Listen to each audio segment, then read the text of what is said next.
Dear student, WH question on future perfect tense.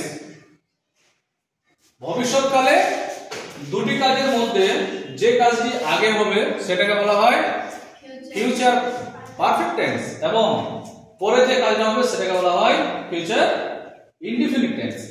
এখানে example কোশ্চেনটা দেখে হচ্ছে এখন 2 নম্বর example they will have finished the work before he will come. সে আসিবার পূর্বে তাহারা কাজটি শেষ করিয়া ফেলিবে।